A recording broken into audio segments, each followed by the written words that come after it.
Assalamualaikum warahmatullahi wabarakatuh. Bismillahirrahmanirrahim. Alhamdulillahirabbil alamin. Allahumma shalli ala sayyidina Muhammadin wa ala alihi wa sahbihi ajma'in. Rabbi israh li sadri wa yassir li amri wa hlul 'uqdatam min lisani yafqahu qawli, amma ba'du.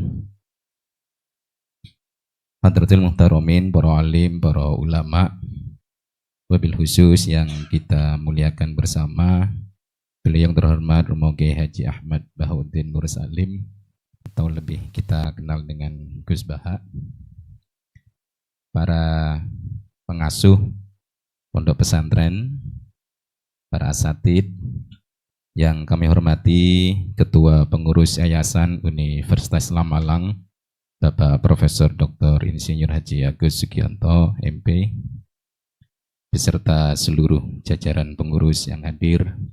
Ada sekretaris, ada wakil ketua bidang, ketua pengawas Yayasan Unisma, Bapak Profesor Dr. Haji Badat Muwahhid MP, beserta anggota yang hadir.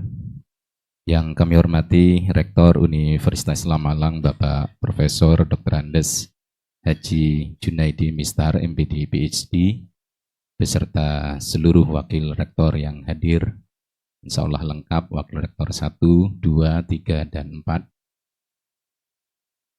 Bapak Ibu Dekan di lingkungan Universitas Islam Malang, Direktur Pasca Sarjana, para wakil dekan, ketua program studi, pimpinan pesantren Ainul Yakin Unisma, ketua unit dan lembaga di lingkungan Unisma, para dosen, para karyawan yang hadir pada kegiatan Membalah Aswajah pada kesempatan kali ini.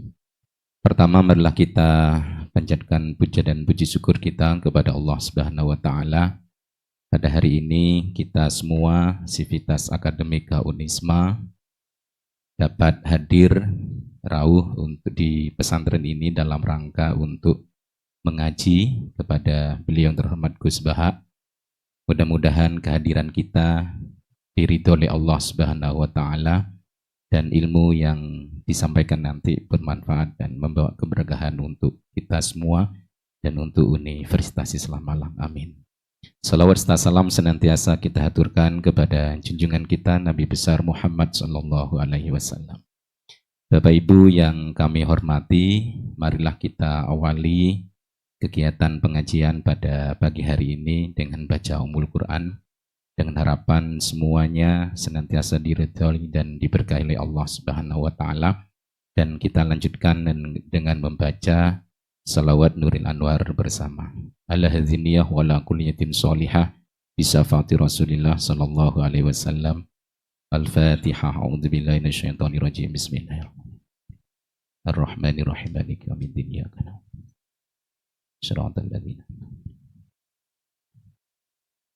Allahumma salli. Selanjutnya adalah pengajian yang akan diisi langsung oleh Gus Baha.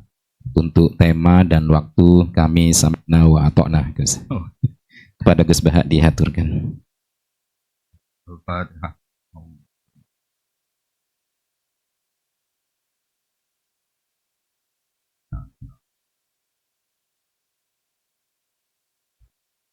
Ya, iki langsung mawon sampai nama-nama ini didaftar mawon teng pangeran. Tani mlebu swarga. Karena benar-benar memalukan, misalnya dipanggil profesor doktor ternyata masuk neraka itu.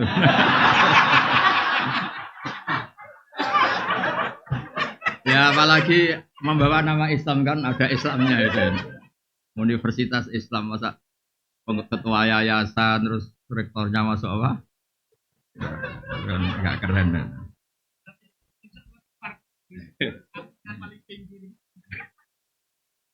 Jadi ya ini rileks saja karena saya tidak bisa serius. Yang serius itu yang pikir-pikir yayasan itu.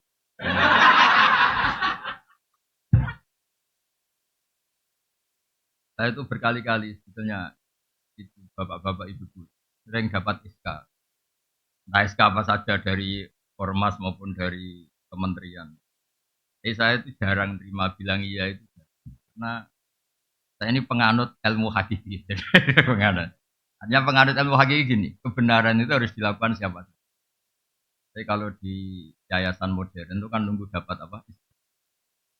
Jadi jangan-jangan kalau ada orang tenggelam nunggu belum ada SK untuk nolong.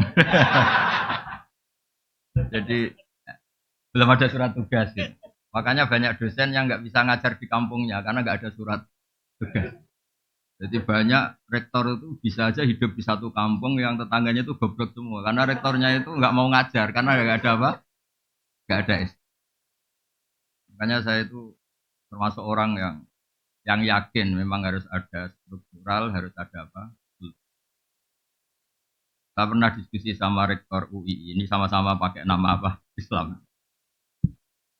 Saya bilang gini, saya pernah ditawarin Gus, semuanya sepakat jenengan mau dikasih dokter honoris causa. Saya bilang enggak usah.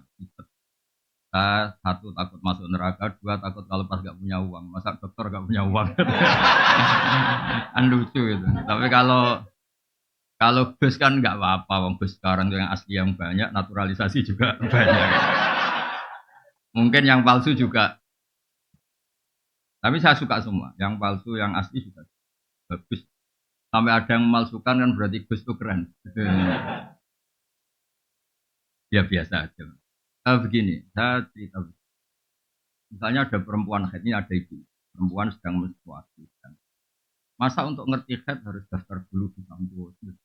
Nunggu sekian semester baru ada pelajaran itu. Berkanya kiai kampung kan langsung tanya. Kebetulan saya kiai Jawa Tengah, ini cerita kultur Jawa Tengah. Anda kan di Jawa Timur ya. Silahkan pakai adat apa Jawa. Yang makomnya sudah, kehormatannya sudah kayak nabi. Keren. Gak tahu kalau ilmunya ada. Saya itu di pasar, ini betul kisahnya. Saya di pasar. Ada ibu-ibu. Terus mau sowan. Siapa? Bahasa Jawa. Ini sahabat saya kan di sini. Ini anak lu sering keluar darah gini-gini. Tapi bahasa Jawa. Mohon tangkel tembriki mau ndak, tanya di sini. Itu enggak sopan di situ. Lebih enggak sopan kalau ke rumah saya, ganggu saya. Ya terus di pasar itu tanya. Intinya dia punya putri yang situasinya nah, dan ini gimana? Bilang, oh itu istiqato. Jadi head yang normal itu yang acuan keluar darah normal itu lebih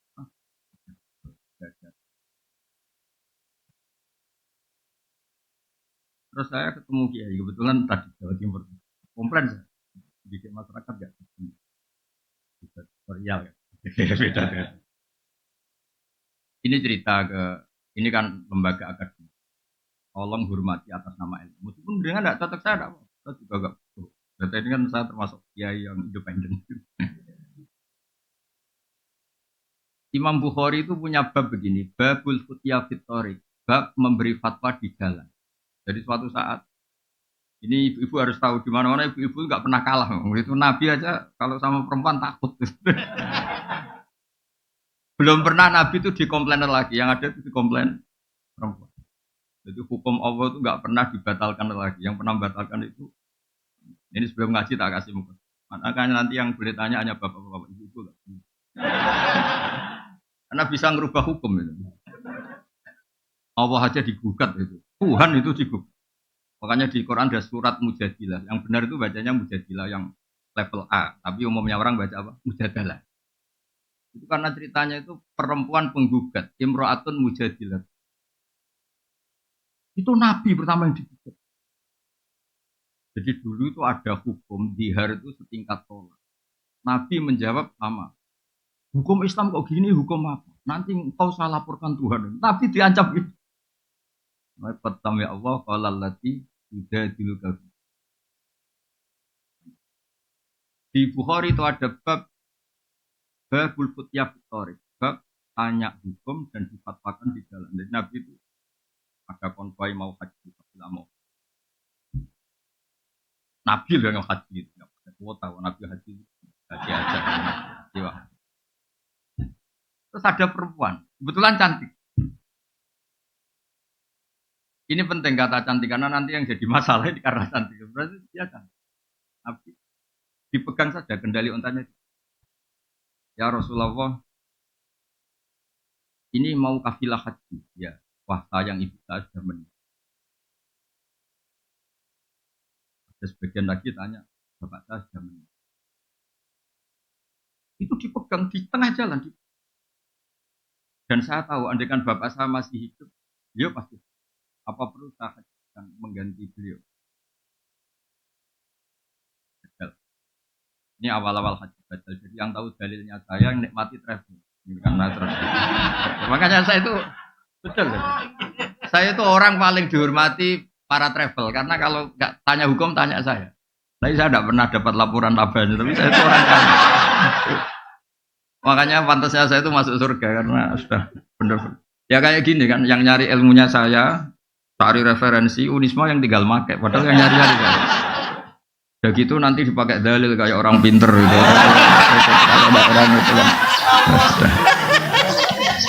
Tapi udahlah saya ikhlas, saya tidak minta royalti kayak lagu-lagu itu. Ini gara-gara cantik, ini cerita bahwa dunia mulai dulu tidak ideal. Nabi pas itu tuh boncengin sepupunya, namanya Fadl bin Abbas. Ya kita tahu kan Muhammad bin Abdillah. Abdillah ini punya saudara namanya apa? Abbas. Yang diboncengkan Nabi namanya Fadl bin Abbas. Melihat terus sama perempuan tadi karena dia cantik. Terus perempuan ini juga melihat Fadl itu ganteng. Jadi mulai dulu entah atmosfer akademik atau atmosfer sosial tetap yang masalah itu yang mulai dulu fitnatur rijal ma'andisa dan sebaliknya terus. Walhasil tuh falau wa wajal Fadl sebelum Nabi menjawab pertanyaan itu falau wa wajal Fadl. Wajahnya Fadl itu agak disingkirkan karena terlalu ditengokkan, dialihkan. Tapi bikin masalah baru, pamannya agak terima, abahnya agak terima. Abbas itu pamannya Nabi, berarti bapaknya Fadl. Lawaita ibna ammik, masa kamu sama sepupu kamu gitu? Jadi mulai dulu masalah. Ngadepi orang cantik ya masalah, ngadepi orang sentimen ya masalah, ngadepi kampus bayar ya masalah, nggak bayar lebih masalah. Karena nggak bisa hidup. Jadi dunia mulai dulu tempatnya masalah. Karena dari awal liyabluwakum ayyukum ahsanu amala. Jadi sebelum pertanyaan dijawab itu ada kasus-kasus kecil begini. Terus Nabi menjawab, Aro'aiti laukana ala abiki dainun akunti qadiyatahu. Kalau andekan bapak kamu punya hutang, apa kamu bayar? Iya ya Rasulullah. Ya sudah, fadainu wa ahakku bil qada, utang haji bapak kamu harus kamu bayar. Itu Imam Bukhari itu tidak dibabkan di bab haji, dibabkan bahwa seorang mufti, seorang kiai itu boleh menfatwakan hukum di tengah jalan. Tapi saya kiai Jawa Tengah, Anda tidak harus niru karena Anda kiai Jawa Timur. Itu bisa masalah besar, itu dianggap tidak sopan santun. Tapi segampang itu Islam dikelola Nabi. Orang di jalan, Nabi loh, bukan sekedar rektor, Nabi. Sayyidul awalin wal akhirin. Ketemu di jalan, dicegat, ditanya, enggak tersinggung. Nabi. Iya. Rektor takut ketua yayasan sekarang. Struktur zaman akhir itu repot. Rektor juga takut sama ketua yayasan. Takut betul loh, karena yang bisa tanda tangan itu ketua yayasan itu. Makanya saya ikut yang yayasan aja biar keren, rektornya takut.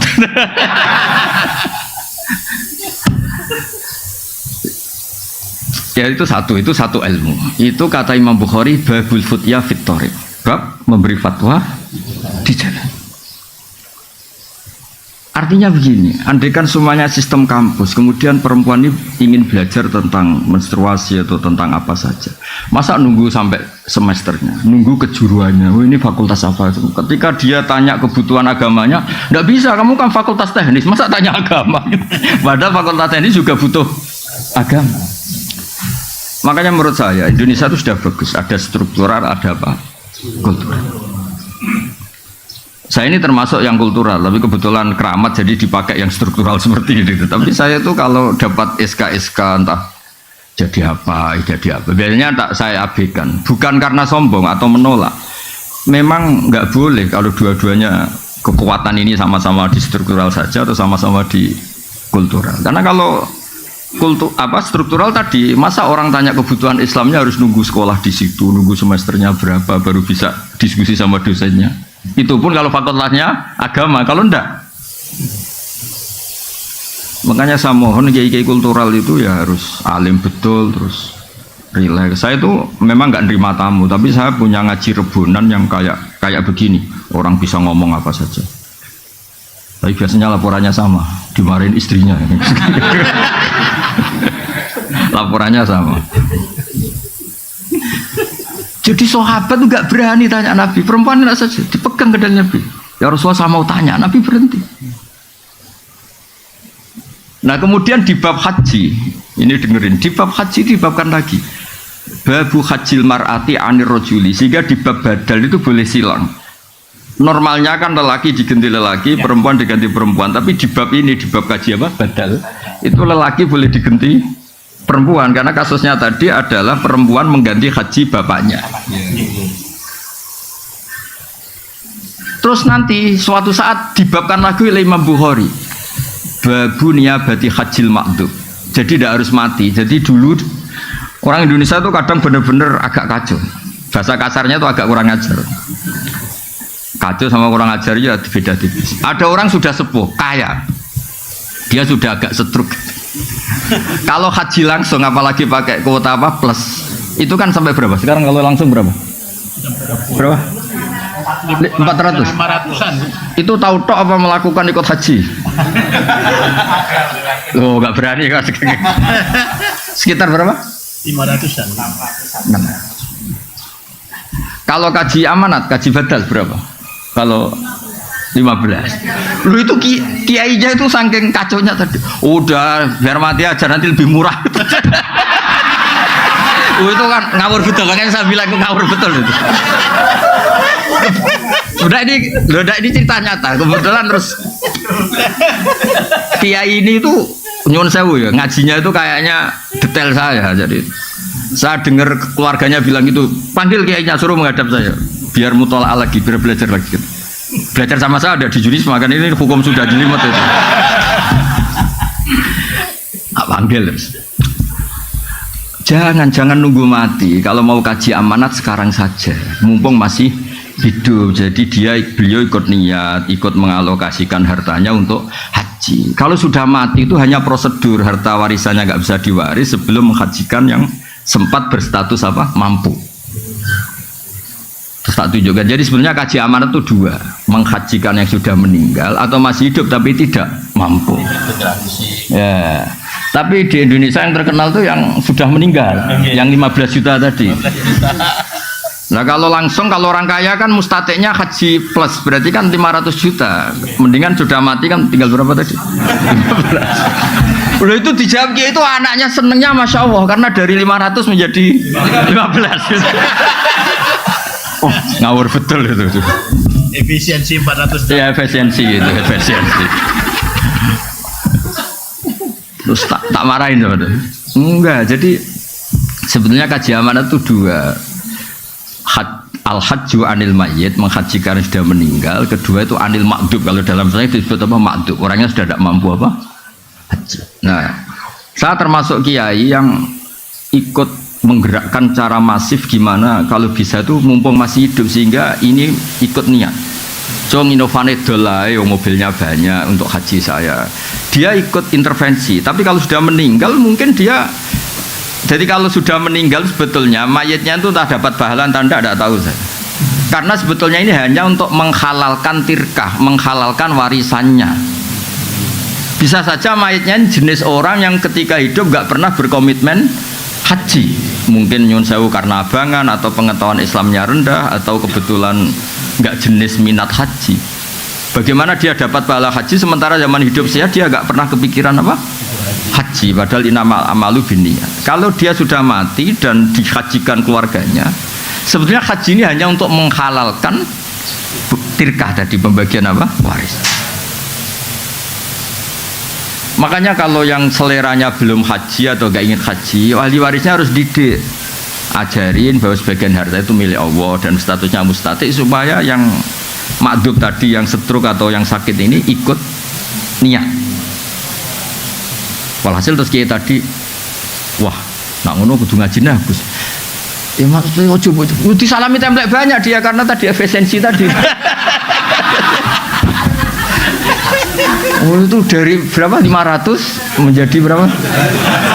15 juta berarti 485 ya. Itu kalau 5 jutanya aja disalangkan template itu sebagai upah fatwa bituan. Ya jadi saya mohon, maksud saya begini, saya cerita hadis Bukhari tadi. Jadi mengelola ilmu Islam itu di kampus ya boleh, di pondok-pondok disiplin ya boleh. Mengelola Islam kayak saya itu termasuk penganut Imam Bukhari. Jadi dulu itu Islam segampang itu. Nabi lewat ditanya, karena kalau orang sowan Nabi itu ya tidak gampang, beliau sibuk. Pernah ini satu kejadian dan ini saya tiru. Orang-orang Bedui itu kan karena punya etika. Jadi kalau mau sowan Nabi itu bengok-bengok. Nida itu bengok, manggil-manggil keras. Terus sama Allah ayat turun, innalladzina yunadunaka min wara'il hujurat aktsaruhum la yaqilun. Orang yang manggil-manggil kamu Muhammad dari luar kamar itu orang-orang enggak sopan. Terus walau annahum sabaru hatta takhruja ilaihim lakana khairal lahum. Jadi Nabi itu profesional, kalau sudah dalam rumah itu milik keluarga. Itu sahabat yang beretika enggak berani sowan, salam enggak berani. Tapi kalau Nabi sudah keluar ke masjid, itu mereka ngerti ini milik publik. Makanya walau annahum sabaru hatta takhruja ilaihim lakana khairal lahum. Kalau Nabi sudah keluar itu milik publik, terus mereka berani tanya. Jangan kayak orang-orang nggak punya etika, kayaknya pergi 3 jam, 4 jam baru masuk rumah, assalamualaikum, padahal kayaknya mau ke kamar mandi mungkin. Itu diatur oleh Islam. Sehingga kita kan, saya misalnya yang saya alami, saya kan sudah fair ketika begini kan, istri saya tidak ganggu saya, anak saya, karena sudah milik publik.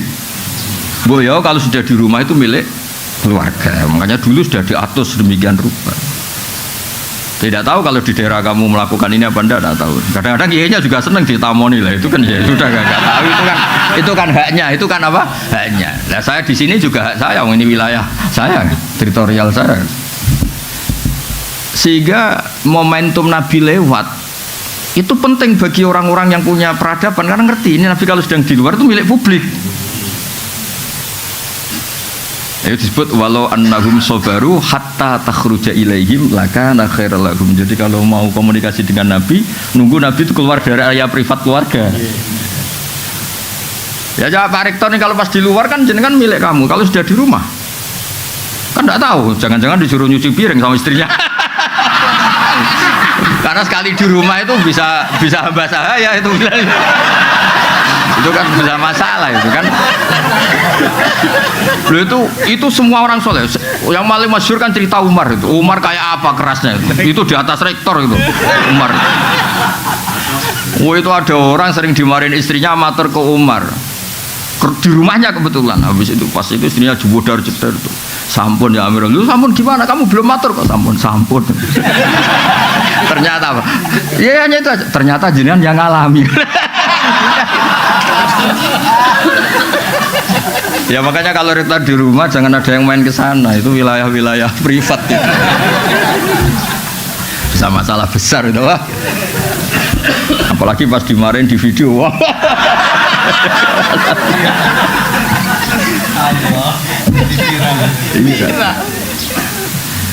Jadi Nabi itu nggak pernah digugat lelaki, yang pernah digugat perempuan itu. Jadi makanya saya tadi bilang kata cantik itu penting. Jadi ada perempuan tuh cantik sekali, namanya Khawlah binti Salabah. Saking cantiknya dia mungkin habis haid atau apa, terus dia pas suaminya datang itu dia pas sholat. Ya karena cantik tadi. Langsung suaminya orang Arab kan nggak makan bakwan sama tempe, makanya daging. Pokoknya ingin langsung hubungan intim. Istrinya menolak. Wong di redaksi kitabnya itu agak jorok ceritanya. Fa'ajabatu ajizatu. Dia ngelihat istrinya sujud tuh tertarik. Walhasil terus diajak nggak mau. Terus orang Arab itu kalau mangkel melakukan apa? Dihar. Dihar itu menyerupakan istri dengan apa? Ibu. Kalau di Arab menyerupakan istri dengan ibu itu maknanya nggak mungkin halal disetubui. Kalau di Indonesia enggak, kalau menyerupakan istri dengan ibu itu karena kasih sayangnya. Makanya di Indonesia hampir nggak ada apa? Dihar, karena beda sekali perspektifnya. Beda sekali. Walhasil terus karena dihar di jahiliyah dulu itu hukumnya sama dengan tolak. Nabi itu melangsungkan hukum yang nggak dibatalkan oleh apa? Islam. Yang nggak dibatalkan, saya ulang lagi. Karena beberapa tradisi jahiliyah juga ada yang diteruskan. Matur ya Rasulullah, saya istri saya dihar gini. Yang mata pertama itu suaminya, namanya Aus bin Somit. Ada banyak riwayat ya, sama ambil saja Aus bin Somit. Nggak usah diteliti jadi disertasi itu nggak usah. Disertasi kok ilmunya copy paste. Mau nanti disertanya kata Gus Wah kacau itu, nggak ilmiah itu ya, harus nyari referensinya sendiri. Barang nyari kamu biaya pakai maktabah Samilah 5.000, aduh kasus lagi. Kata Nabi, ya sudah gitu memang hukumnya, pulang suaminya. Kata istrinya, wah kamu gak mutu ya, datang. Ini cerita surat Mujadalah tadi, kalau zaman baca Mujadalah. Betul ya Rasulullah, kalau dia itu kayak tolak. Iya Nabi, saya ini sudah tua, kalau bikin hukum mau dipikir-pikir dulu. Khawlah itu cantik betul. Agak jorok orang, agak ngawur kalau ngomong itu, kalau sama Nabi agak ngawur. Ini kisah nyata loh. Maksudnya gimana? Kalau saya masih muda dulu, cantik masih muda, dihukumi tolak gak apa-apa, masih banyak lelaki suka saya. Ini saya sudah tua. Terus bilang, ngomongnya jorok, saya masih ingat bahasa Arabnya. Akala sababi, muda saya cantik saya dihabiskan oleh dia, maksudnya suaminya Aus bin Somit. Wa nasartu lahu batni, sehidup-hidup saya sudah pokoknya ngomongnya jorok dia. Sudah pas tua gini, sudah tidak cantik, sudah gembrot, sudah ini itu, ada dihar yang kayak tolak. Tadi kata Nabi, ya hingga detik ini belum ada pembaharuan hukum, belum ada itu. Masih begitu kata Nabi. Kalau begitu terus, engkau saya laporkan Allah Ta'ala.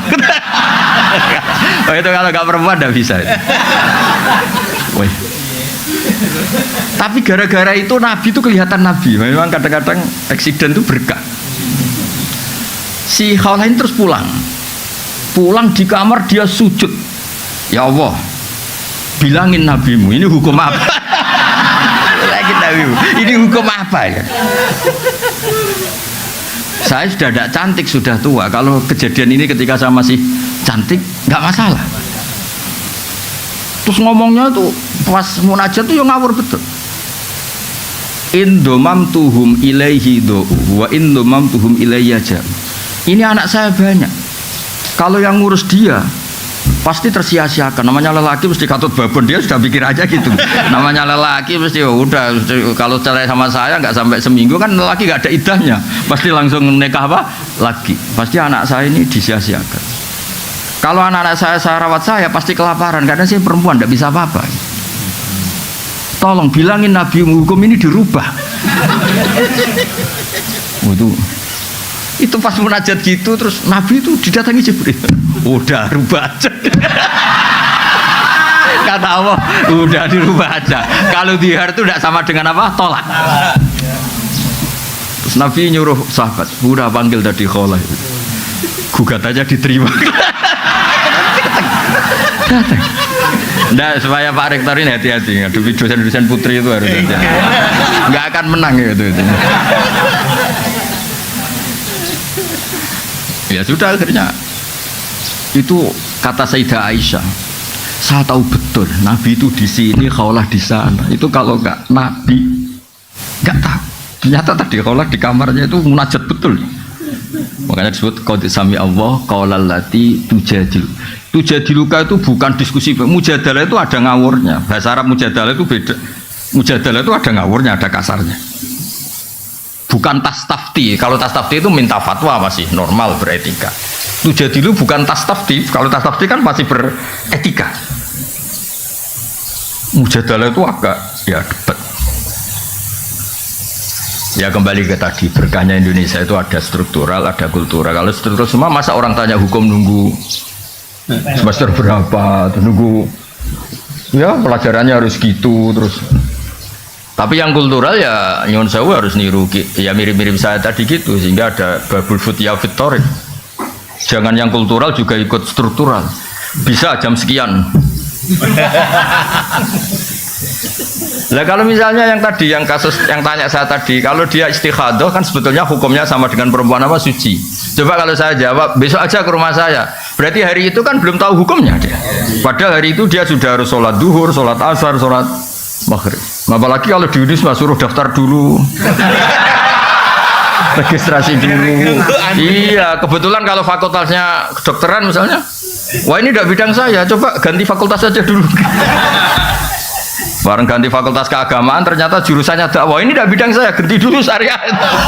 Bisa panjang kan?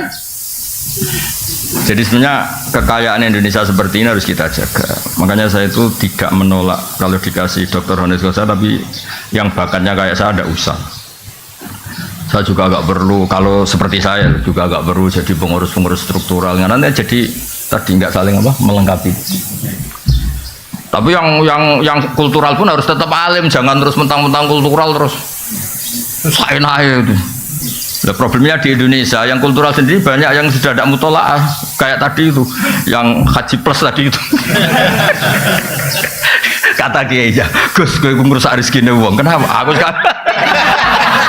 Jadi aku kadung disalami banyak karena tadi fatwa tadi nunggu mati lebih apa murah. Wah, kamu harus tobat gitu. Tobatnya gimana?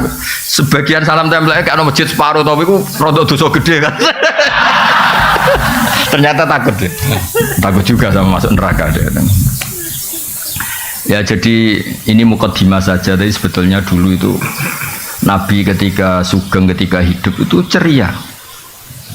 Makanya sahabat kalau Nabi sudah di luar di Sufah itu, sahabat juga cerita-cerita zaman jahiliyah, cerita anak-anak tuh perempuan agak nakal itu. Dulu juga sebagian tidak akabiru sahabat itu kenal gini-gini, terus sahabat tertawa-tawa ngenang zaman jahiliyah. Terus Nabi tanya, kenapa mereka do tertawa? Ya sahabat kebanyakan enggak yang akabiru sahabat. Oh itu Nabi ingat gini-gini.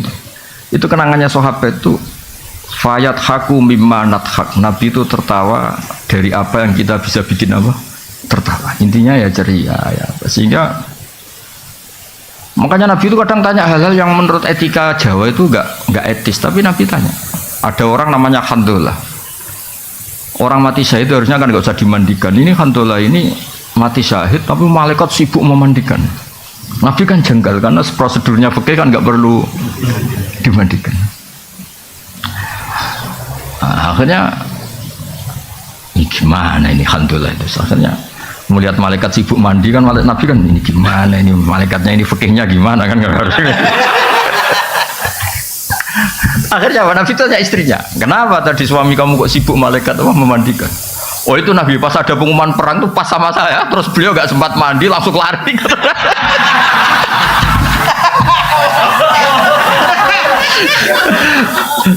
Akhirnya malaikat kan yang ribet itu Pak.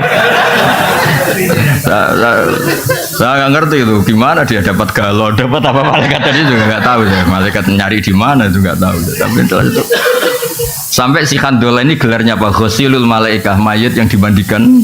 Sampai itu menjadi gelar kehormatan.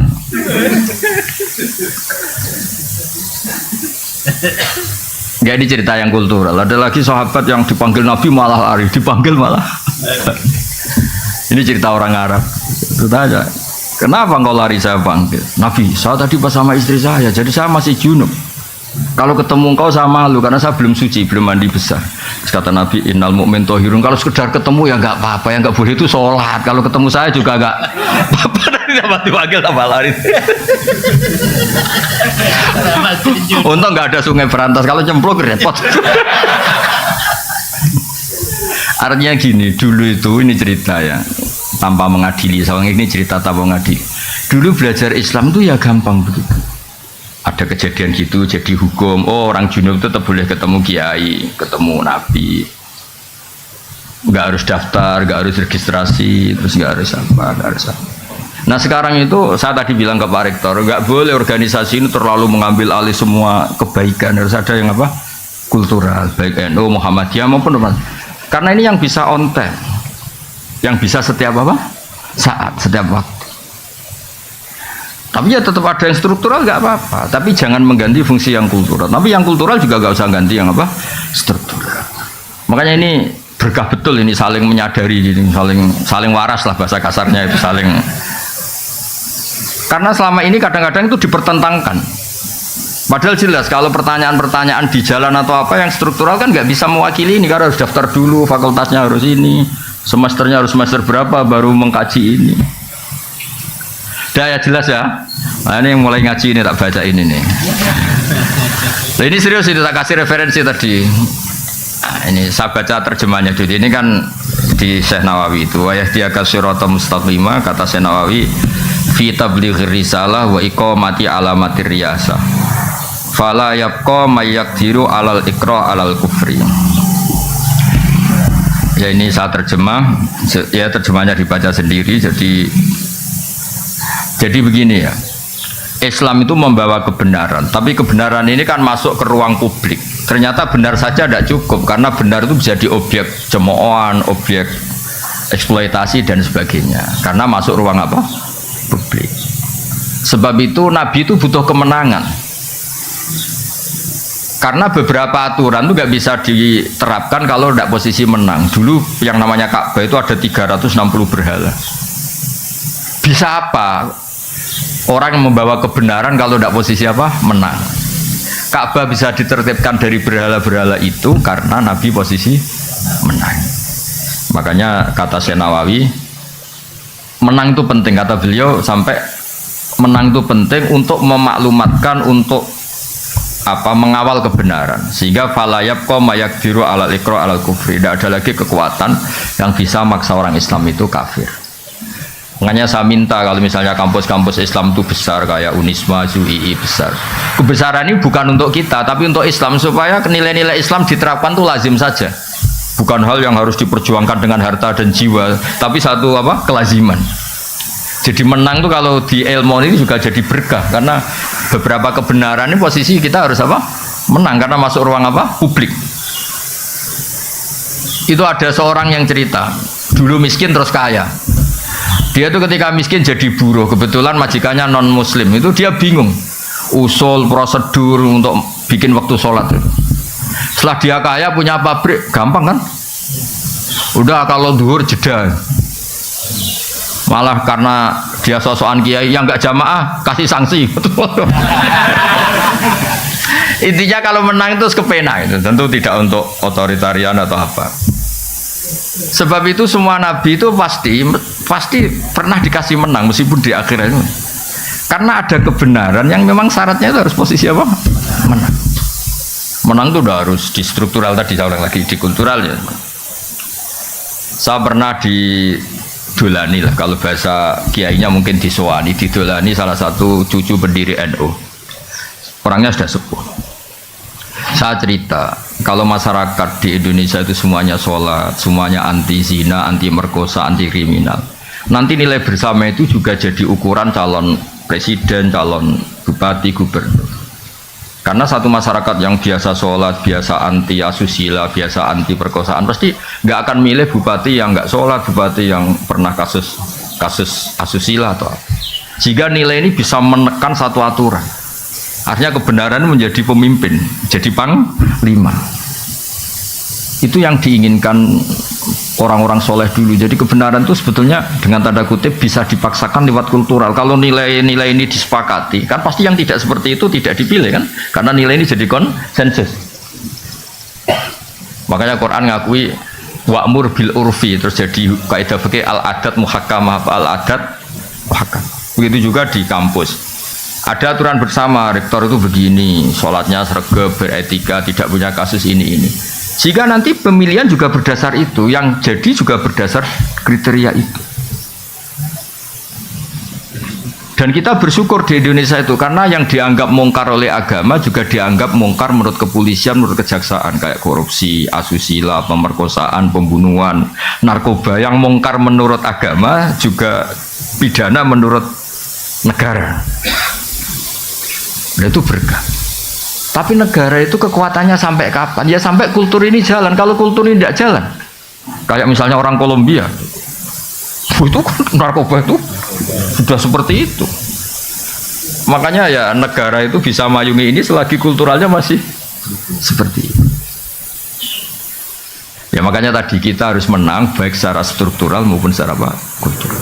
Tentu dengan cara-cara yang tetap berkemanusiaan. Ya, itu yang kenapa ada surat Fatah sampai Nabi ngendikan ketika surat ini turun, kata Nabi, unsilat alaiya suratun lahiya ahabbu ilayya minad dunya wa ma fiha. Saya ini dituruni surat yang lebih saya cintai ketimbang dunia seisinya, yaitu surat Fatah, surat kemenangan. Ya makanya Syekh Nawawi ngendikan menang kitab liwih risalah wa iqamati alamati riyasa fala yabqa mayaqdiru alal iqra alal kufri. Ya jadi kemenangan kita ini untuk itu.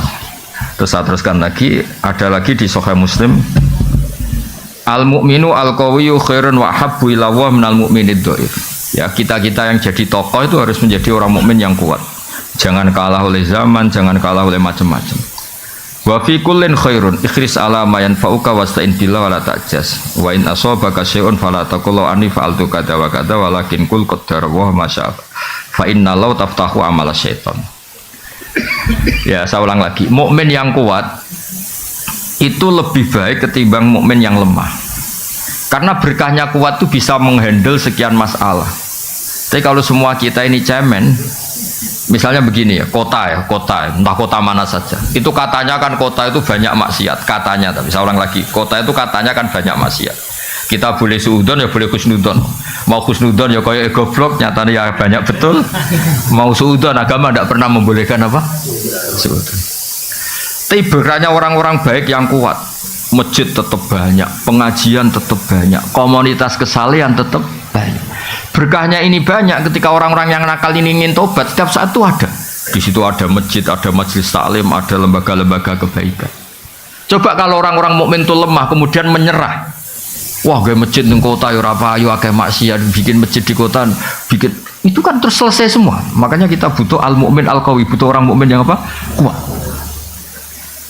Contoh lagi di Inggris, di Jerman, saya tuh sering ngaji virtual sama teman-teman yang di Jerman di mana-mana. Mahasiswa Indonesia di salah satu kampus sana itu kadang jumlahnya hanya 50, 40, tapi bikin komunitas pengajian. Gara-gara ini jadi komunitas, lama-lama kebutuhan kampus itu disahkan punya apa? Masjid. Akhirnya ketemu mahasiswa muslim yang dari beberapa negara, terus mereka bikin apa? Komunitas, ada ngaji, ada ini. Coba kalau mukminnya lemah, masa di negara non muslim bikin masjid, komunitas saya semuanya non. Butuh orang kuat. Orang kuat itu udah harus otoriter, nggak ada harus. Makanya kata bapak saya kalau didik saya, ada santri atau putranya sendiri disuruh apa nggak mau, ada yang sepuh, disuruh apa nggak mau karena ada yang sepuh. Kata bapak itu, ikut tawaduk, tambah tanggung jawab gitu. Ya kadang-kadang kan alasannya ini kan wilayahnya rektor, ini wilayahnya kiai, ini wilayahnya orang sepuh. Kata bapak itu tawaduk apa gak tanggung. Ketika seorang muslim dimanapun berada terus berpikir bikin masjid di kampusnya atau bikin komunitas pengajian, ternyata baik-baik, hanya butuh orang kuat. Saya pernah ya ketemu teman-teman TKI di Korea, itu pertama sholat itu nunggu jam makan karena WC di sana MCK-nya kan luas, terus dia sholat ketika jam makan di WC di. Terus ketika mereka menunjukkan Islamnya dengan komunitas besar, lama-lama kuat nyewa masjid, jadi bangunan disewa untuk masjid. Lama-lama setelah uangnya terkumpul, komunitas itu besar, ya bikin masjid, izinnya padahal mahal. Itu kalau orang-orang tidak bernyali tidak bisa. Maksud saya ngaji ini supaya jenengan yang di Yunisma itu tambah kuat. Kita kan kultur punya, SDM punya. Masa kalah sama TKI-TKI yang di beberapa negara itu bisa bikin masjid, bisa bikin komunitas. Ya makanya Nabi muji.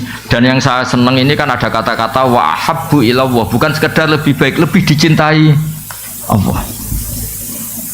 Jadi Anda bisa jadi wali lewat jalur jadi orang kuat. Ya kan disebut dicintai Allah itu artinya kan wali. Khairun wa ahabbu ilallah. Ya terus ini yang terakhir ini, saya termasuk sering ngaji, sering berpolemik di bab ini, tapi saya pastikan fatwa saya ini benar. Ya itu yang di Fathul Mu'in itu. Jadi begini saya gambarkan ya. Dulu sebelum ada NU berdiri itu kan Mbah Wahab sudah bikin namanya Taswirul Afkar, apa? Taswirul Afkar. Cara pandang, logika yang itu penting Bang, cara pandang. Misalnya gini. Ya contoh gampang kalau di Indonesia misalnya MUI lah yang resmi negara. Di satu daerah itu ada kandidat ketua MUI atau misalnya nggak MUI kepala desa lah. Kalau yang jadi si A ini jadi kacau kampung ini karena dia suka judol, suka judi online, suka macam-macam. Kalau yang jadi kamu karena alumni Zunisma itu soleh lah, soleh memaksakan, soleh asli, wah soleh gitu. Sehingga kalau yang jadi lurah itu kamu itu kan orientasinya mungkin ini baldatun thayyibatun. Sudah yang ngaji-ngaji aja gak apa-apa. Ya. Maka orang ini yang soleh ini, kalau saingannya ini orang-orang nyun sewu yang batil, yang soleh ini wajib memaksakan jadi lurah. Meskipun untuk menjadi karena situ sudah politik uang harus bayar. Ini jelas kata Mu'in, waman ta'ayyana fi nakhiyatin lazimahu qabuluhu wa kadza talabu walau bibadli malin. Ya walau bibadli malin. Yaitu yang bawah itu wa kadza talabuhu walau bibadli malin. Wa in khafa min nafsihi al-maila. Itu saya terjemah. Jika kamu kredibel dan hanya kamu yang sesuai syariat, maka kamu harus menjadi pemimpin meskipun dengan cara mengeluarkan biaya dan meskipun atas nama manusia kamu takut terjerembab dan jatuh pada hal-hal yang negatif. Karena tadi ketika yang jadi lurah itu kamu, orientasinya kan gimana kampung ini mau sholat, di mana kampung ini nyun sewu nggak ada prostitusi, nggak ada narkoba, ada. Orientasi kamu kan islah, membuat masyarakat ini baik. Maka kamu ini harus mengeluarkan biaya. Saya pernah ditanya, Gus itu apa tidak suap? Yang dikatakan suap itu pembiayaan yang hak jadi batil, yang batil jadi hak. Ini kan enggak membiayai hak menjadi hak. Ya membiayai hak menjadi hak. Makanya saya pernah ditanya, Gus kalau pilkades itu kan kalau yang enggak mengeluarkan uang kalah. Katanya mengeluarkan uang itu tidak soleh karena nyuap. Saya bilang kalau kandidat lainnya itu tidak soleh, kamu mengeluarkan uang nggak apa-apa. Paling Allah kalau kamu soleh, Allah akan bilang kamu itu dermawan. Kalau kamu soleh lah. Tapi kamu nggak soleh, memang Allah bilang kamu istrinya bapak. Kalau di Jawa kan istrinya bapak ya, ibu. Makanya ada yang tanya, orang Arab itu kadang sumpah ilah itu sumpah nggak akan ngumpuli istrinya 4 bulan. Kata Ki Jawa, kok kuat Gus? Orang Arab kan istrinya 4. Jadi punya alternatif. Kalau Ki Jawa ya tak kebal wa minkum. Makanya kadang-kadang adat Arab sama Jawa itu beda. Di Arab itu mahar itu mahal. Ini ibu-ibu gak boleh niru orang Arab. Mahar itu apa? Mahal. Saking mahalnya kadang itu orang nikah hanya 1 bulan 3 bulan karena sering nikah orang Arab. Karena mahar itu mahal, misalnya 1 miliar 200 juta 3 mahar itu mahal. Kalau di Indonesia kan seperangkat alat sholat. Saya itu sering nikahkan tuh sampai bosan yang namanya seperangkat alat apa? Nah itu sama Allah sampai dibilang gini. Ini sama Allah sama dibilang gini. Kalau kamu punya istri dan kamu ceraikan, fala ta'khudhu minhu syai'a, mahar yang sudah kamu kasihkan jangan ditarik kembali. Karena butuh pelarangan, karena jumlahnya besar itu butuh pelarangan. Fala ta'khudhu minhu syai'a, mahar yang sudah kamu berikan jangan ditarik lagi karena jumlahnya ratusan juta. Kalau di Jawa gak usah dilarang, tidak akan diambil lagi. Karena seperangkat alat sholat. Nah itu kalau cerainya sudah setahun kan sudah lusuh. Makanya Mbah Mun tuh sering bilang, iki fikih Arab. Artinya gini, teori itu nggak kebayang di Jawa itu ada pelarangan nggak boleh ngambil, nggak usah dilarang juga nggak ngambil. Kalau di Arab dulu itu ada sahabat nikah itu maharnya itu kebun kurma luas sekali. Makanya orang Arab sekali nikah itu ya terus istrinya tuh tenang hidupnya, nggak kayak dinikahi dosen Unisba tuh. Apa ini? Nggak jelas itu. Ya betul itu. Pernah dengar tuh istilah khulu itu? Khulu itu seorang istri mengakati suaminya supaya mau menceraikan, tapi si istri bayar. Itu di Arab mungkin. Jadi singkat cerita ini dikasih 1 kebun kurma luas. Istrinya nggak seneng karena cowoknya ini nggak ganteng, nggak menarik. Saya melihat suaminya itu bawaannya kayak melihat gerduo, nggak seneng. Kan ada orang-orang yang raine segala musibah itu kan ada orang yang itu kan nggak tahu lahirnya kenapa itu kata itu. Mau dibarengi apa nggak tahu. Kalau dukun mesti ngerti ini karena salah tanggal lahir mungkin. Itu kata pertama ada ayat khulu itu tadi. Kalau kamu minta diceraikan ya bayar mahar yang sudah kamu terima kembalikan lagi. Itu sampai ada ayat fala junaha aliman terus fi maftadat bi. Napa fi maftadat bi. Kalau di Indonesia ya tidak mungkin. Khulu coba mahar yang sudah saya kasihkan saya lagi dikasihkan seperangkat alat. Ya selusuh lagi itu kan.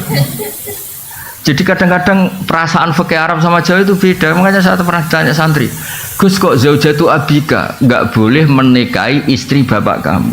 Ya ada kepikiran nikah lah Gus, itu kan ibu saya kata. Oh dasar Kiai Jawa kata saya itu. Di Arab itu ada ummuka, ada zaujatu abika.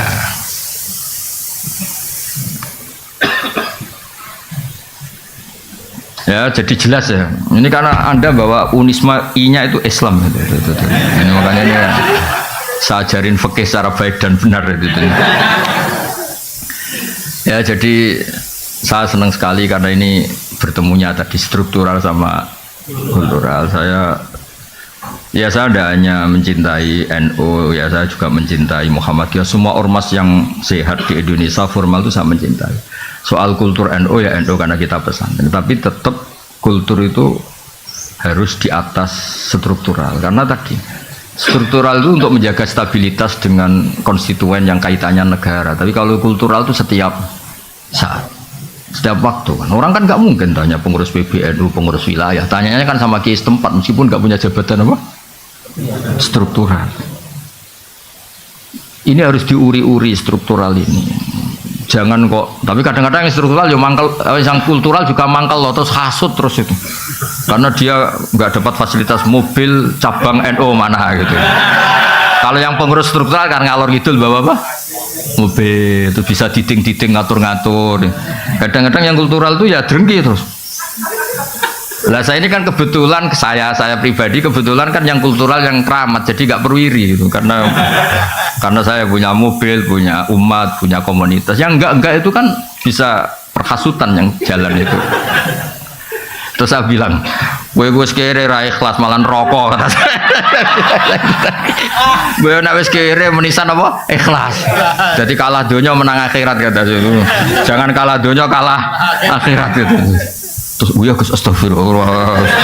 Astagfirullah terlambat kata saya gitu.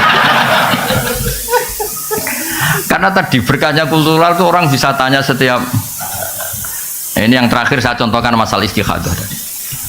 Nabi itu punya ipar namanya Hamnah binti Jahsh. Ya soalnya Hamnah binti Jahsh karena Nabi punya istri namanya Zainab binti Jahsh. Punya ipar namanya Hamnah binti Jahsh. Itu kalau tanya Nabi, ya Rasulullah saya ini sering keluar darah gini-gini. Terus kata Nabi, ya sudah kalau melewati adat haid kamu, maka itu istikhadah. Oh lebih dari itu Nabi, cara sekarang ya sudah kamu pakai softtek. Lebih dari itu Nabi, ya sudah diblebet. Lebih dari itu, pokoknya dia ngomong lebih dari itu. Saking kuatnya darah yang keluar. Itu Nabi yang menjawab. Jadi yang nggak diketahui nyun sewu kiai yang etis, yang ngomong etika terus, itu sebetulnya nggak pas juga di bab-bab fikih. Hal yang paling pribadi, paling nggak pantas itu dulu Nabi itu ngalamin itu. Maksudnya saya ini agak nyindir rektor tuh enak. Di ruang tertutup kalau mau ketemu aja ngelewati berapa baru. Waduh. Itu nemuin Nabi sama rektor gampang nemuin Nabi.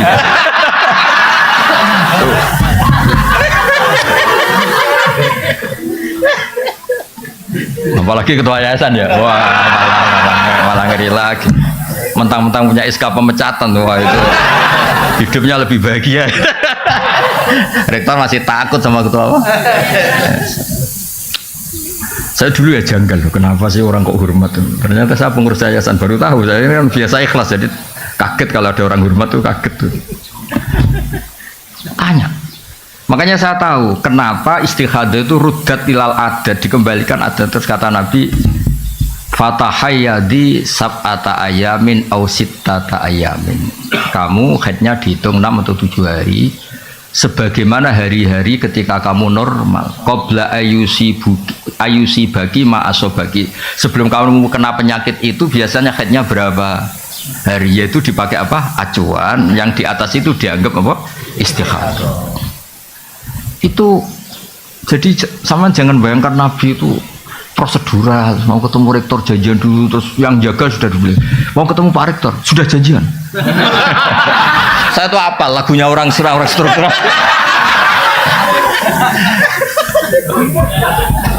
Aduh, loh. Tapi kalau sama saya enak aja. Kemarin Dek Fuad tuh cerita 4 hari yang lalu, Gus itu Mas mau ada ngaji itu Unisma tanggal 20. Saya tuh tidak bantah. Pokoknya kalau saya pas nganggur ya saya ngajar. Saya cuma profesional nyiapkan makalah. Saya ini memang pengagum ilmu. Saya tidak pernah ngaji seenaknya, nggak pernah saya. Tapi kalau tanggalnya saya bilang kalau ditektir saya pas di rumah tak ujar, kalau enggak ya apa-apa kan. Pikiran saya sederhana, Mas. Mereka ngecewakan saya, tidak akan saya kualat kata saya. Saya tuh kadang-kadang dudang pengajian tuh tersinggung tuh begitu. Masa ya kita ini kan manusia ya, punya aktivitas, punya waktu, punya kegiatan, itu yang ngundang.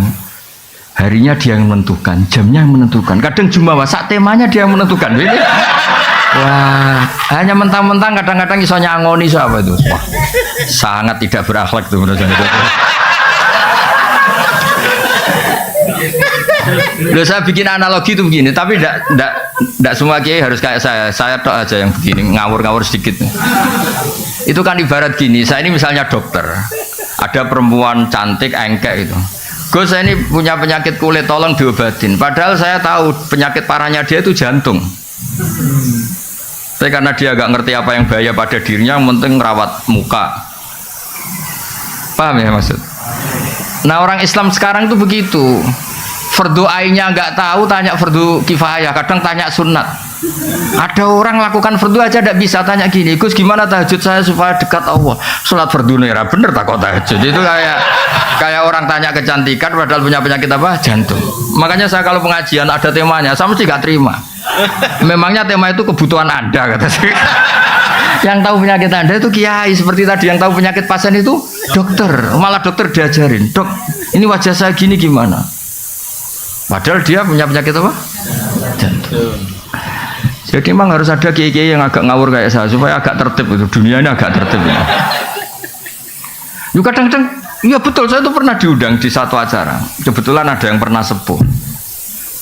Itu temanya itu gimana hukumnya tahajud berjamaah. Karena masjid daerah saya, Gus itu ada tahajud berjamaah. Terus kiainya suruh sowan saya dulu, menghadap saya dulu. Tak tanya, tanggamu sholatnya fardu wis bener. Dia dereng Gus. Oh dasar. Tertibkan dulu cara sholat apa? Fardu, baru bicara apa? Sunat. Wah, nang ngono rasa ngundang jenengan Gus gak situ Gus.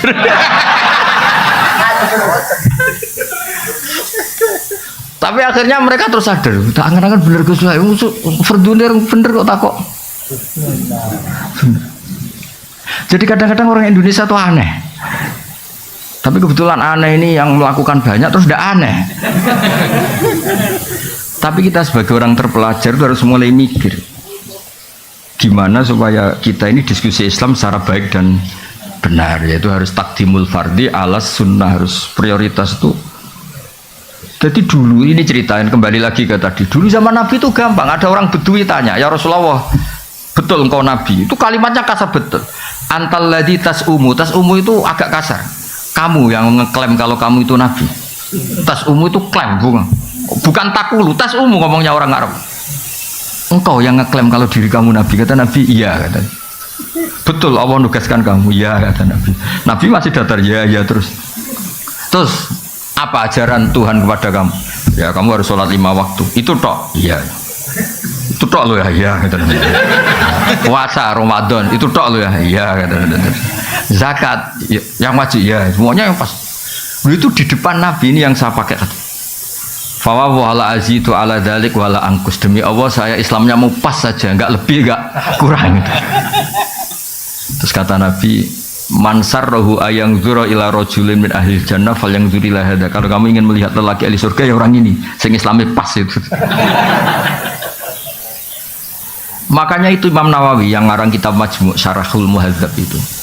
Kalau ada pendapat yang mengatakan witir itu wajib, saking khusyuknya orang sampai bilang witir itu wajib. Itu kata Imam Nawawi, semua pendapat itu tidak sah dan batal li hadisil A'robi katanya. Karena ada hadis dialeknya orang apa? A'robi. Jelas orang itu tanya, hal aliyah ghairuha ya Rasulullah, apa ada kewajiban lain di luar sholat 5 waktu itu? Kata Nabi, lah tidak. Kata Imam Nawawi, kalau kamu mau khusyuk saja, tidak usah wajib-wajibkan witir. Tetap yang wajib hanya sholat 5 waktu. Nah ini enggak tanya fadilahnya jamaah sholat. Kalau tanya malah tak jawab. Sholat fardu itu menurut Imam Ahmad itu jamaah itu syartun fi sihhati sholat, bukan sekedar pahala 25 atau 27. Riwayatnya kan 25 sama 27 sesuai kualitas apa jamaahnya. Itu menurut pendapat Imam Ahmad, sholat jamaah itu syartun fi sihhati sholat. Untuk menjadi sholat sah itu harus berjamaah. Makanya alhamdulillah kita Syafi'i. Kalau Ahmad, wah masalah itu kamu. Alasannya masuk akal. Alasannya Imam Ahmad begini. Kewajiban itu bisa diukur dengan tingkat digugurkan kalau ada kondisi emergensi darurat. Sholat khauf, sholat ketika perang itu rumit apa enggak? Rumit kan? Ternyata oleh Allah tetap disuruh jamaah. Sampai kaifiahnya susah kan? Iya. Coba. Wa idza darba li salim in khiftum ayu sampai itu ketika kamu sholat wa idza qamtum faltakum ta'ifatun wal ya'khudhu asli fa idza sajadu falyakunu mi waraikum tus wal ta'ti ta'ifatun ukhra falyusul. Wes pokoke walhasil kaifiahnya itu ruwetnya itu gantian. Dan itu tetap jamaah. Jadi kalau ada yang sujud, ada yang tetap berdiri jaga musuh. Kalau ada ini sudah berdiri, gantian itu yang sujud. Lam yusallu ma'aka fal wal kayak apa? Terus kata Imam Ahmad, kalau se-emergensi itu saja jamaah tidak digugurkan, maka apalagi kondisi normal. Kamu menang semua toh, masuk akal pendapat Imam Ahmad toh. Tapi Imam Syafi'i itu berkah di Indonesia, karena kadang-kadang orang nggak mau jamaah itu bukan menolak jamaahnya, nggak seneng imamnya. Wes, roh seneng, roh imam itu seneng, wes serat cocok. Loh apalagi ketua yayasan sudah ngerti kalau imamnya minta naik gaji malah gak tertarik. Imam kok kedunya dari itu. Aduh. Makanya saya andekan orang-orang Hambali itu hidup, pasti saya cerita di Indonesia itu menolak jamaah bukan karena anti jamaah, itu gak cocok sama imamnya. Di Indonesia itu imamnya gak kunut aja masalah kan. Yang kunut imamnya gak kunut juga masalah, atau sebaliknya juga masalah. Sekarang aja era modern, saya tuh sering makmum orang Muhammadiyah. Orang Muhammadiyah juga sekarang alhamdulillah sering makmum orang NU. Karena saya ngomong terus, kalau kunut itu adalah NU, berarti Imam Syafi'i itu NU. Imam Abu Hanifah berarti Muhammadiyah. Padahal Muhammadiyah sama NU itu dulu Imam Hanafi, dulu Imam Syafi'i. Mana buktinya kalau Imam Syafi'i punya Kartanu itu? Kan tidak ada buktinya. Boyo biasa aja dari awal kan dua-duanya sepakat kalau itu masalah sunat atau tidak sunat kan, tidak masalah rukun kan. Tapi saya pernah dibantah oleh Banser. Ini memang enggak, saya tahu Gus kalau itu sunat, tapi ini identitas. Repot ini kan identitas, kalau enggak kunut tuh bisa masalah itu. Ya sudah, tapi ya kalau kita yang tekuni ilmu ya biasa aja. Kalau kita yang tekuni ilmu ya biasa aja. Jadi saya mohon karena Unisma ini kan biasanya bacanya Unisma apa Unisma? Oh ini ya sudah, berarti sudah Indonesia banget ini. Saya tuh masih menangi orang baca Zunisma, Zui karena setengah Indonesia setengah rodok mampu Inggris itu. Sekarang sudah diterbitkan ya, sudah muni U semua ya. Unisma. Tapi kalau di UI itu masih asing bilang U itu, karena kelamaan bilang Zui gitu. Kalau Indonesia sudah fase semua U ya.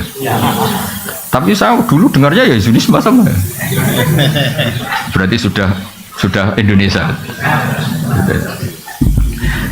Ya jadi jelas ya lewat ngaji ini bahwa struktural dan kultural tidak harus dipertentangkan ya, supaya Islam Indonesia itu khazanahnya apa luas, karena nggak mungkin orang tanya itu dari Pak Rektor tadi bisa ngelewati 3 ya sama yang kultural juga nggak usah hasut sama yang struktural, karena yang struktural kan gaya kan ngurusi Islam sambil membawa mobil dinas. Yang struktural, yang kultural tuh kasihan, dari sawah mencangkul langsung ngajar madrasah.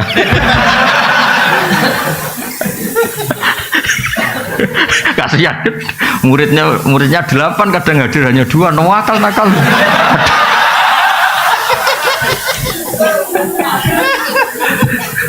Tapi itu yang menjadikan orang Indonesia tahu Islam.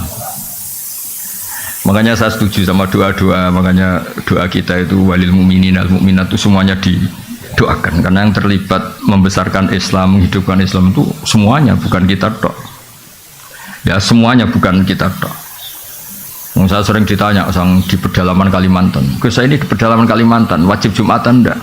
Ya secara fikih enggak wajib karena belum perkampungan. Masalahnya jamaah saya itu jamaah ngaji, kalau dia sholat duhur enggak mau. Jumat kok duhur. Aneh kan, hari Jumat kok duhur. Ya sudah kalau gitu Jumatan. Katanya tadi enggak wajib. Lah dia niku rodok santri, semeneng nak ra wajib terus rasido gitu.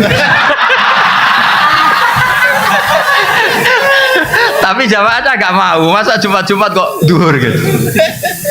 Makanya alhamdulillah madhab-madhab yang Jumatan harus orang 40 harus gini-gini di Indonesia alhamdulillah tidak melaku, tidak jalan, karena kampung-kampung terpencil yang komunitasnya baru 20 mintanya juga Jumatan. Makanya kita cari-carikan dalil gimana. Nah saya termasuk kiai yang ahli nyari dalil-dalil yang tidak. Karena kasihan memang kebutuhannya Jumatan. Masa duhur Jumat kok duhur. Ya udah Jumatan. Dalilnya udah bagian saya yang nyari atas. Masa ini kan kiai baik, jadi pokoknya yang gitu-gitu tak cariin itu. Ya jadi kadang-kadang kita butuh. Saya pernah lagi ada Jumatan betul. Saya itu mau ke Jogja. Kebetulan dulu saya pakai bis ban double. Karena saya ini kan termasuk orang soleh lah, jadi ada Jumatan berhentilah, daripada duhur ya sama Jumatan berhenti. Padahal pakai bis, enggak pakai mobil pribadi. Tahun berapa? Sekitar tahun 97 atau 98. Jumatan di satu kampung itu orangnya itu enggak ada 20. Imamnya itu kalau baca Fatihah kayak orang mau melahirkan. Perjuangannya susahnya itu. Iya, kuana betul aja tuh. Saya itu bawa santri 2, kebetulan sudah tamat alia, sudah pinter, ngajinya sudah mahali. Dia ikut saya di Jogja itu karena sorogan kitab mahali, padahal kitab mahali itu kasnya di atas Fathul Mu'in, sudah termasuk kitab besar lah. Di Al-Azhar itu mahali sudah untuk gelar apa doktoral fikihnya. Dia mondok saya di Jogja itu karena ngaji kitab apa mahali. Singkat cerita santri saya 2 itu, Gus kok jenengan ndak iya ada, nak kon gak mantep iya ada. 2 santri saya itu iya ada, saya ada. Ditanya saya, kenapa Gus Dayat? Aku sing manusia, saya yang manusia aja gak tega mau tidak ngesahkan itu.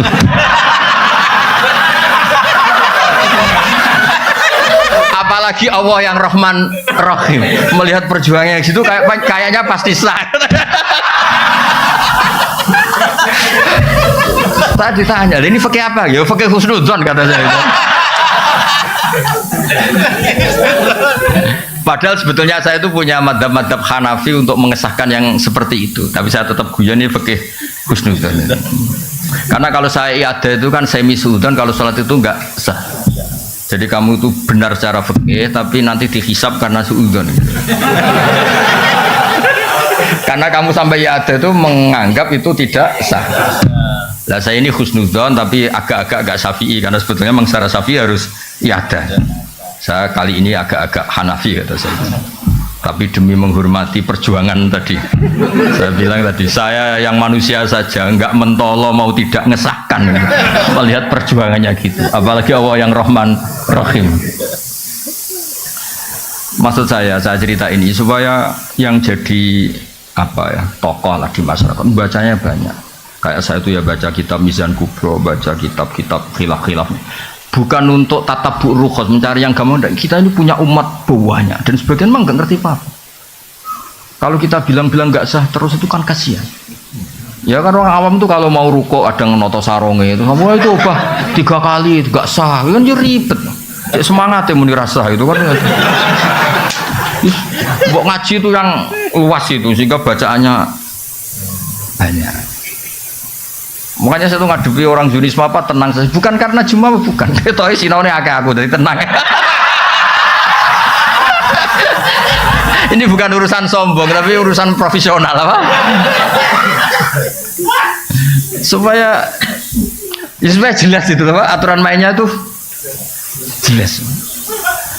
Jadi nggak boleh orang itu ya bener bapak tadi kalau nasihati saya ikut tawaduk apa tanggung itu bapak saya. Jadi kalau ada orang alim kok nggak ngajar atau mau apa sungkan itu tawaduk bukan tanggung. Jadi karena bedanya tipis ya. Ada kejadian kebalikannya, orang sudah sopo imami aja dibopong, diangkat. Alasannya beliau itu istiqomah. Alasannya karena mulai muda sampai tua itu jadi imam masjid. Itu berhentinya jadi imam masjid, padahal dibopong. Kalau mau khutbah itu dibopong, diangkat 2 orang, 3 orang ke mihrab itu. Marinya itu dia berhenti dari imam masjid itu digojol bapak. Iku istiqomah tak mau digenti. Terus sama bapak digojlok. Alumni pondok Didi nganggur gara-gara kiai-kiai kok jenengan. Maksudnya agak ada regenerasi. Jadi kan beda tipis antara istiqomah sama gak mau. Jadi makanya dunia itu harus ada diskusi. Ternyata tawaduk sama gak tanggung jawab itu ya istiqomah sama gak mau diganti itu ya ya ngoten mawon nanti diskusi sakadare tanya jawab sakadare. Sebenarnya aja ibu-ibu tanya rektornya saja nanti. Wassalamualaikum warahmatullahi wabarakatuh.